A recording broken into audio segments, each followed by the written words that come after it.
Здравейте, приятели! Подготвила съм ви един общ разклад на тема любов.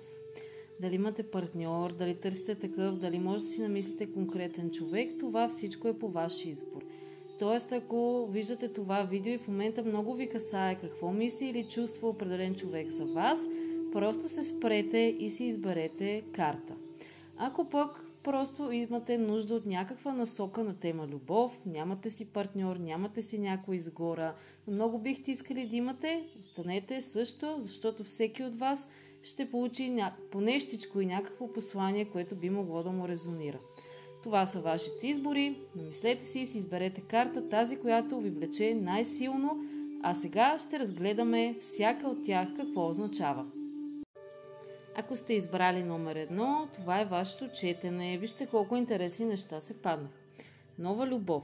Нов човек идва във вашия живот. Обаче, следващата карта е много интересна. И тя е Pay attention to the red flags. Следователно, може би идва някой във вашия живот, който обаче има така едни сигнали, червени флагове, на нещо, което може би не е точно така, както изглежда.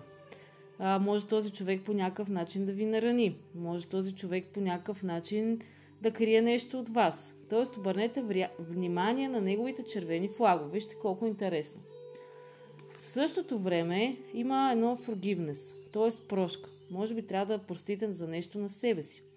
Тоест, трябва да простите за нещо на себе си и да си позволите да намерите човек, който да ви отвръща на чувствата и да ви дава това, което всъщност вие заслужавате. Защото много хора не могат да простят за себе си дадена грешка, когато са допуснали и след това влизат в едни така не особено благоприятни токсични взаимоотношения с хора, поради проста причина, че те сякаш си мислят, че не заслужават повече. Помислете си дали вие сте от тези хора, помислете си дали ви резонира това и си помислете дали има подобна ситуация във вашия живот в момента. Избралите втората карта, има много интересни и така ни добри новини за тях. Истинската любов. Вие сте срещнали вероятно истинската любов. Истината е, че на този човек вие можете да му вярвате. Защото този човек, който вие сте срещнали или с когото сте в момента, не изключваме, че това може да е човек, с който да сте във връзка, да сте женени, т.е. това може да е човек, който вече е във вашия живот. Този човек е вашата истинска любов и вие трябва да му вярвате. Защото това е истината и защото този човек е искрен с вас.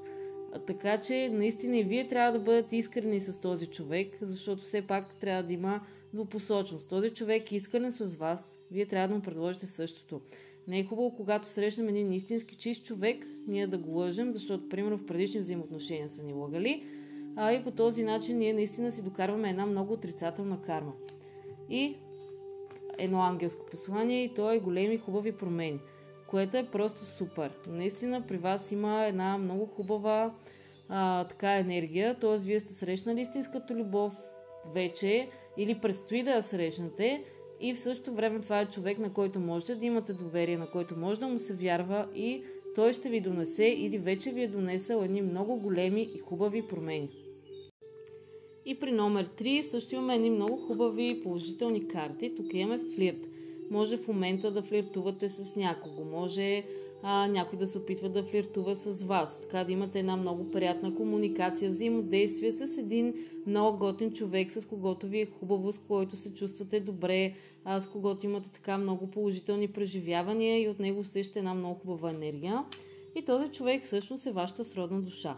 Ако опитате за конкретен човек, то това вероятно е отговор, че това е вашата сродна душа, което е наистина много хубаво и този човек също ще ви донесе едни много големи и щастливи промени или вече ви ги е донесъл и те настъпват във вашия живот. Така че поздравления, може само да се радвате.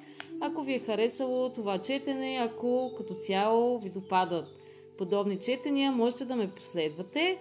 Като тук нататък ще качвам доста често такива четения. Аз съм астролог. Ако пък имате интерес към астрологическа консултация и прогноза, можете да ми пишете и ще получите подарък безплатно четене с карти, колода по ваш избор. Чао от мен!